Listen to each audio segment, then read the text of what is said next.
bagaimana menaikkan status atau naik kelas tadi dari hanya setingkat eselon 1 dinaikkan menjadi setingkat kementerian atau lembaga yang langsung berada di bawah presiden dan bertanggung jawab pada presiden tentunya.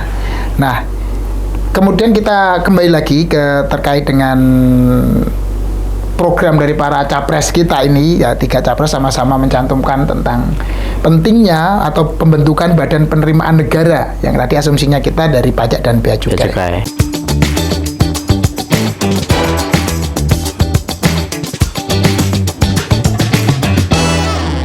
Assalamualaikum warahmatullahi wabarakatuh. Kita berjumpa lagi di Deskripsi Channel dalam program Podcast santai seputar pajak. Oke, di episode kali ini kita akan sedikit mengulas terkait BPN, Bos, Badan Penerimaan Negara. Oh, harus dijelaskan dulu ya, bukan Badan Pertanahan Nasional, bukan ya? Sudah ada dong itu. Sudah ada. Jadi kalau kita lihat ya ini kita sumbernya dari katadata.co.id. Kaitannya dengan rencana kebijakan fiskal para capres. Wis. Nah, di situ kita lihat bahwa ketiga-tiganya itu mencantumkan bahwa mereka akan membentuk badan penerimaan negara. Eksplisit ya itu ya? Ya, walau BPN itu apa sih sebenarnya? Biar nanti juga masyarakat yang mau menentukan pilihan juga bisa mempertimbangkan ini sebagai salah satu faktornya, karena kebijakan perpajakan ini menjadi penting, Bos, karena memang 70-80% penerimaan atau pendapatan negara kita itu kan dari perpajakan ya, yang sekarang menjadi tanggung jawabnya Direktorat Jenderal Pajak dan juga Direktorat Jenderal Bea Cukai. Jadi eselon 1 lah ya. Menjadi penting makanya untuk kita ulas lebih dalam sebenarnya BPN ini apa sih gitu. Silakan. Jadi begini, Bro Arif, kembali lagi kan ini menjadi salah satu yang dalam tanda kutip dijual ya. Para capres nanti akan membentuk badan penerimaan negara. Kalau kita pahami secara lebih mendalam, mungkin ini adalah badan yang langsung di bawah presiden nih posisinya nih ya, secara positioningnya langsung di bawah presiden, bertanggung jawab pada presiden. Setingkat kementerian ya? Ya, setingkat kementerian. Kalau kita lihat ya, Bos, dari sejarahnya dulu di 2015-an kalau tidak salah, zamannya menterinya Pak Bambang Brojo ya. Brojo itu sudah sempat mengajukan RUU KUP yang di dalamnya menyangkut BPP, Badan Penerimaan Pajak. Kalau itu memang hanya pajak aja yang dalam tanda petik dinaikkan kelasnya lah gitu. Kalau hanya pajak aja itu kan kontribusinya sekitar 70% terhadap penerimaan pendapatan negara itu. Iya, jadi memang 2015 kayaknya itu ya. Iya, sudah ada pengajuan RUU dari inisiatifnya pemerintah. Iya, betul. Kemudian sudah ada di DPR waktu itu. Sudah ada surpresnya juga. Memang pada saat itu semangatnya adalah bagaimana kira-kira sebuah lembaga yang bertanggung jawab terhadap penerimaan negara yang begitu besar itu memiliki kewenangan, tanggung jawab yang besar pula. Sehingga pemikirannya adalah bagaimana menaikkan status atau naik kelas tadi dari hanya setingkat eselon 1 dinaikkan menjadi setingkat kementerian atau lembaga yang langsung berada di bawah presiden dan bertanggung jawab pada presiden tentunya. Nah, kemudian kita kembali lagi ke terkait dengan program dari para capres kita ini, ya 3 capres sama-sama mencantumkan tentang pentingnya atau pembentukan badan penerimaan negara yang tadi asumsinya kita dari pajak dan bea cukai. Jadi ini bukan makhluk baru, tetapi makhluk mutasian supaya makhluk unifikasi penggabungan supaya lembaga ini semakin kuat dalam posisinya dan juga tentunya dibebani dengan beban yang begitu besar untuk mengumpulkan penerimaan negara, ya harus dibekali dengan kewenangan yang cukup pula tentunya untuk memberikan atau membuat sebuah regulasi dan juga mengeksekusinya gitu. Jadi intinya itu sih Bro Arif, kalau menurut saya ya, mungkin dari perspektif Bro Arif ada tambahan. Jadi lebih ke apa, meningkatkan atau menambah kewenangan yang pertama penggabungan tadi dua sumber kontributor penerimaan atau pendapatan negara, kemudian juga ditambah kewenangan-kewenangannya begitu ya Mas Kali Mas. Ya, memang logisnya dengan kontribusi sebesar itu, sevital itu terhadap pendapatan negara itu paling tidak memang ya langsung dalam kendali presiden lah begitu. Ya, sebagai kepala pemerintahan ya. Betul. Terlebih kalau kita bicara saat ini kan berada di bawah Kementerian Keuangan ya. Itu kan kalau kita bicara tentang Kementerian Keuangan itu kan rentang kendali dan rentang otoritasnya kan terlalu luas itu ya Bos. Iya. Dari mulai dia ikut tadi bertanggung jawab mengumpulkan, kemudian membagi-bagi secara anggarannya, mana untuk kementerian, mana untuk non kementerian, mana untuk daerah segala macamnya. Kemudian juga mendistribusikan gitu ya. Jadi ini bendahara penerimaan dan bendahara pengeluaran jadi satu gitu ya. Sehingga bisa jadi fungsinya kurang optimal lah. Jadi memang kalau kita melihat secara inilah ya, jika kita memisahkan itu, ini kan supaya terjadi efektivitas saja dalam kalau di kepanitiaan kan biasanya ada itu ya Bos, bendahara itu lebih kepada yang bagilah. Nah, pengeluaran ya. Terus ada fundraising ya, seksi atau yang bidang fundraising untuk bagaimana mencari pendanaannya gitu. Oke. Itu tadi ya mungkin kalau BPN itu apa, terus kemudian tapi sebenarnya ini bukan ide baru ya Bos ya. Bukan ide baru sebenarnya. Ya tadi kita dimulai dari waktu Pak Jokowi waktu periode pertama 2014, waktu Menteri Keuangannya Pak Bambang Brojo itu kan sudah ada kan langkah konkret bukan hanya wacana, bahkan kalau wacana malah sebelum Presiden sudah ada ya. Sudah ada, karena memang ya itu mungkin juga ada sih Bos ya, membandingkan atau melakukan komparasi dengan beberapa negara-negara yang lain ya, yang juga sama memiliki lembaga atau otoritas di bidang pajak ini. Oke, jadi berarti boleh dibilang ini adalah gagasan lama dari zamannya Presiden Gus Dur ya. Gus Dur, kemudian di zaman Ibu Megawati juga itu sempat menguat, bahkan konon katanya sudah ada di Kemenpan ada kementerian baru kaitan dengan atau badan baru terkait dengan mengurusi soal penerimaan negara. Kemudian zamannya Pak SBY juga gagasan itu terus muncul, katanya akan ketika pembentukan kabinet akan ada kementerian baru yang khusus mengurusi ini, tapi tidak kunjung terrealisasi juga.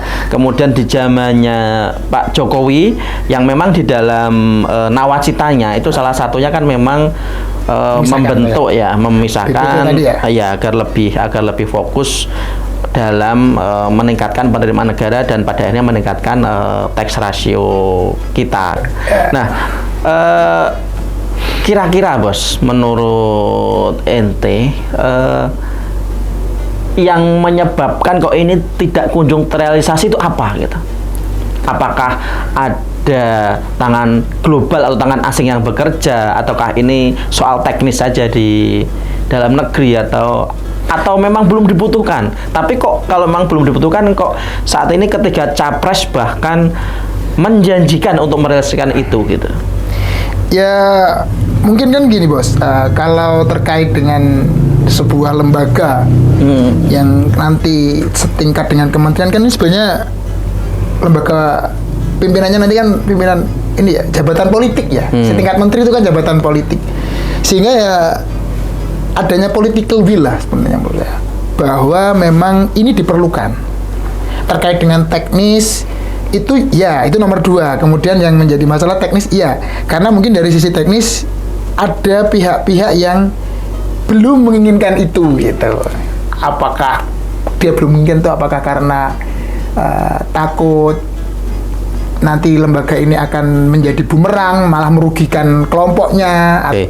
Kalau menurut ente lagi ini apa?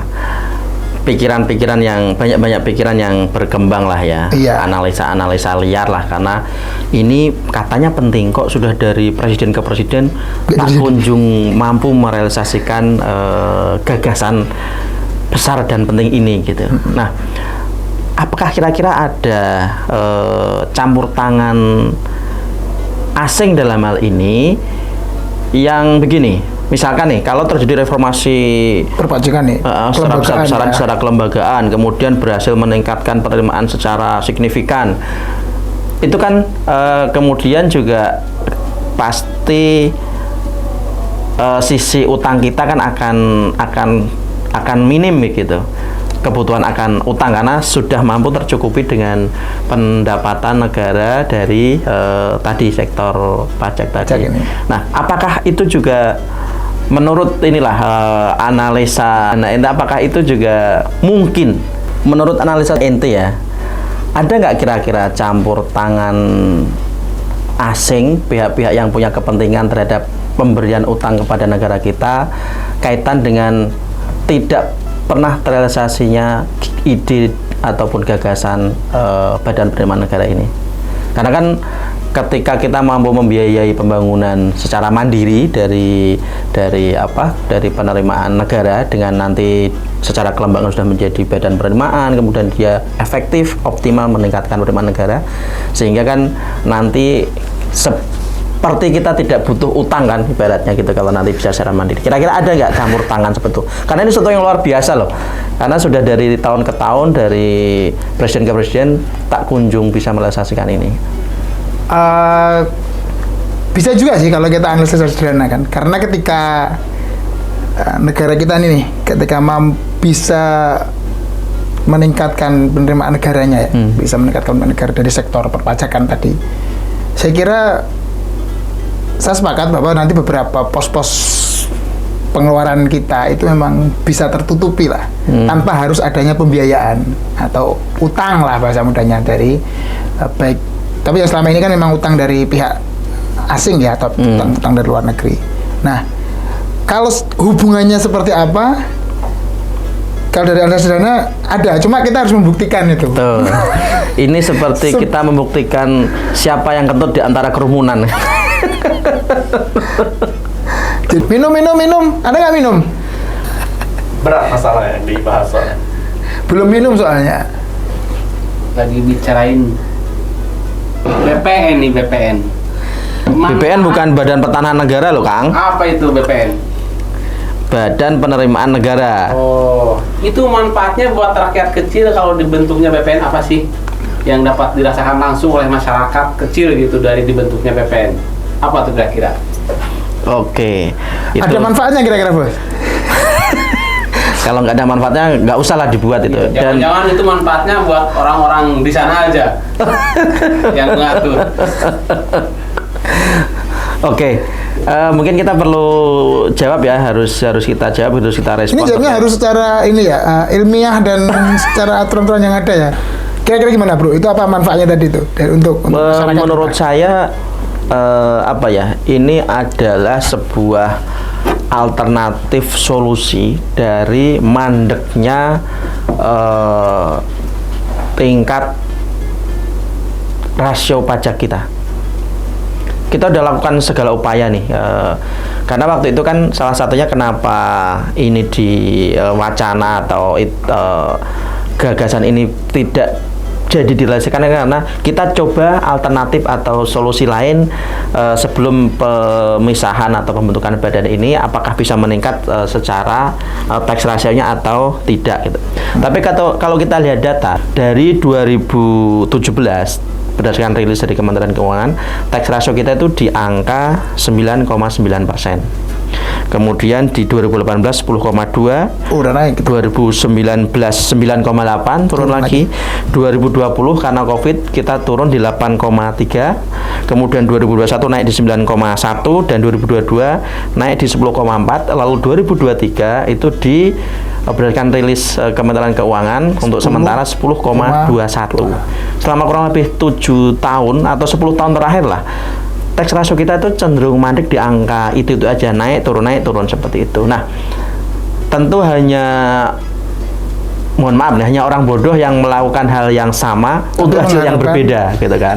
Nah, makanya selain daripada tentu kita bisa lihat ya, kita bisa bandingkan bahwa negara-negara lain yang sudah melakukan reformasi kelembagaan ini, yaitu memisahkan dan kemudian memberikan kewenangan tambahan, meningkatkan ini selevel dengan kementerian seperti itu memang cenderung naik secara penerimaan dan meningkatkan tax ratio kita. Ya. Terlebih kalau kita kaitkan dengan tema awal tadi, prolog yang kita sampaikan, bahwa ini kan menjadi ini salah satu jalan ninja para capres untuk menaikkan tax ratio kan kalau kita lihat tadi pasangan 01 ini punya target 13-16% sampai dengan 2029 kan. Kemudian pasangan 02 malah lebih wow lagi 23% gitu. Kemudian di pasangan nomor 3 di 14 sampai dengan 16%, kurang lebih lah dengan pasangan 01. Nah, saya rasa kalau kita hanya melakukan hal yang biasa-biasa saja dari tahun ke tahun, itu kenaikannya ya hanya seperti yang terjadi selama ini saja. Itu pun kalau kita konsisten. Kalau kemudian konsisten 2 tahun naik, habis itu drop, naik lagi drop, ya kita nggak akan pernah beranjak dari angka 10% ini gitu. Karena kalau kita bicara meningkatkan penerimaan negara, meningkatkan tax ratio, itu kita nggak bisa hanya mengandalkan DJP sendiri, Bea Cukai sendiri, atau Kementerian Keuangan sendiri. Harus melibatkan semua elemen pemerintah dari pusat sampai daerah untuk sama-sama bagaimana meningkatkan kesadaran dalam kewajiban perpajakan ini. Tambah lagi, ketika kewenangan bertambah, kemudian bisa membangun basis pajak yang semakin luas, itu juga sekarang gini baratnya. Sekarang ini kan misalkan yang sudah dimasukkan ke dalam kolam, kalau kita tidak mau nyebut kebun binatang, dalam kolam ini kan misalkan sebagai pembayar pajak ini baru 10 gitu. Sementara kita butuh penerimaan 10 juga. Makanya dari 10 yang ada di kolam itu kan harus kita pungut, kita minta iuran pajaknya, membayar pajaknya satu-satu kan. Tapi ketika nanti basis perpajakan kita semakin luas, yang masuk ke dalam kolam itu misalkan menjadi 30 karena kita semakin memperluas basis pajak kita. Kalau kita minta setengah pun, akhirnya penerimaan kita bisa jadi 15, lebih dari yang tadi hanya 10 tadi. Artinya semakin banyak yang ikut gotong royong untuk membayar pajak dengan nanti dalam hal ini Badan Penerimaan Negara berhasil memperluas basis pajak, itu juga akan bisa semakin bisa saja semakin merendahkan atau semakin mengurangi tarif pajak kita. Itu sendiri. Ya. Kita tadi kan udah ngomong tentang apa manfaat dari badan ini tadi ya. Apakah dengan sekarang belum menjadi badan, perluasan basis dan lain-lain itu kurang cukup untuk bisa dilakukan atau seperti apa? Ya, saya kira tadi seperti yang kita sudah singgung di depan ya, bahwa untuk berkoordinasi dengan kementerian lain untuk bagaimana mengintegrasikan data itu akan ada kendala tersendiri lah begitu. Dan kalau kita misalkan bicara kan kemarin juga ramai tuh bos. Ya. Kalau sudah ada CITAS, core tax system itu, apakah masih diperlukan kelembagaan otoritas pajak ini ditingkatkan gitu kan? Menurut saya masih sangat perlu. Jadi memang ini tidak bisa CITAS itu secara ini ya menjadi satu-satunya kebijakan untuk bagaimana kemudian meningkatkan penerimaan perpajakan kita, meningkatkan tax ratio kita. Karena apa? Nanti sistem itu tuh hanya, menurut saya itu hanya seperti oh, otoritas pajak semakin bisa melihat secara lebih jelas potensi-potensi yang ada. Nah, untuk mengkonversi potensi-potensi itu menjadi penerimaan negara itu kan diperlukan kewenangan otoritas pajak yang tentu harus semakin ditingkatkan, harus semakin bisa berkolaborasi dengan yang lainnya begitu, dan semakin agile dengan perkembangan dunia bisnis dan segala macam. Kalau sekarang ini kan kita mau merubah aturan, ceritanya agak panjang lah ketika ada perkembangan ekonomi. Makanya kan kita sering ketinggalan kan perkembangan bisnis, perkembangan ekonomi sudah sampai mana, kita belum ada aturan pajak yang jelas untuk memajakinya. Baru kemudian selalu ini ya, selalu bilang ini aturan umumnya sudah ada gitu. Ya, menurut OECD otoritas pajak kita itu belum ideal karena belum mempunyai kewenangan-kewenangan yang idealnya dimiliki oleh otoritas pajak. Ya, menurut OECD itu kita belum memiliki fleksibilitas terhadap anggaran, kemudian penataan SDM, kemudian juga terhadap pengaturan organisasi dan juga keuangan. Ini saya rasa yang perlu dicermati bersama ya, bahwa nanti pun ketika menjadi badan itu juga harus disertai dengan peningkatan atau penambahan kewenangan-kewenangan yang memang idealnya itu dimiliki oleh sebuah otoritas pajak gitu. Buat apa jadi badan tapi sebenarnya kewenangannya nggak ada kan? Ya, hanya ganti baju aja tapi tanpa ada peningkatan. Yang perlu dicermati malah itu sebenarnya ya. Iya, bagaimana kewenangan-kewenangan yang secara ideal dimiliki oleh sebuah lembaga otoritas pajak itu ada nanti di BPN ketika nanti dibentuk. Betul.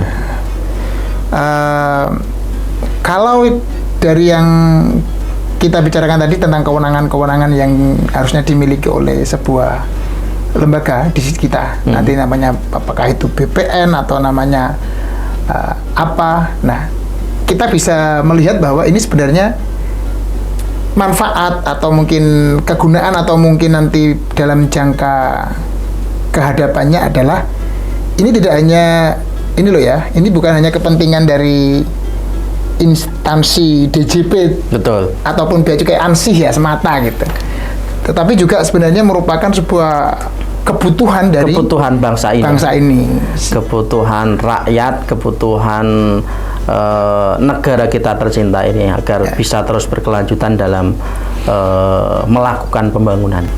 Oke, jadi nanti kita nantikan siapapun pemenangnya, kan mereka menjanjikan adanya badan penerimaan negara ini yang tadi saya bilang sebagai jalan ninja untuk mengejar tax ratio. Nanti kita nantikan apakah siapapun pemenangnya bisa betul-betul merealisasikan janji itu atau hanya sekedar omon-omon saja. Jadi kita tunggu saja nanti realisasinya, tapi kita harus kawal terus karena ini merupakan kebutuhan negara kita, kebutuhan bangsa kita, kebutuhan rakyat kita. Kita harus pastikan bahwa BPN ini bisa terrealisasi di pemerintahan 2024-2029 ini dan bisa betul-betul memberikan dampak yang signifikan terhadap penerimaan negara kita. Baik, terima kasih sahabat-sahabat sekalian. Mudah-mudahan apa yang menjadi pembahasan kita pada episode kali ini bisa menambah, memperluas insight teman-teman terkait perpajakan dan bisa menjadi salah satu pertimbangan dalam nanti mencoblos di 14 Februari 2024. Pastikan memilih calon pemimpin yang betul-betul bisa membawa negara kita menuju yang lebih baik lagi. Terima kasih. Jangan lupa tonton terus podcast santai seputar pajak. Tonton terus dan subscribe, like dan juga komen. Terima kasih. Assalamualaikum warahmatullahi wabarakatuh. Kamu ngomong perubahan.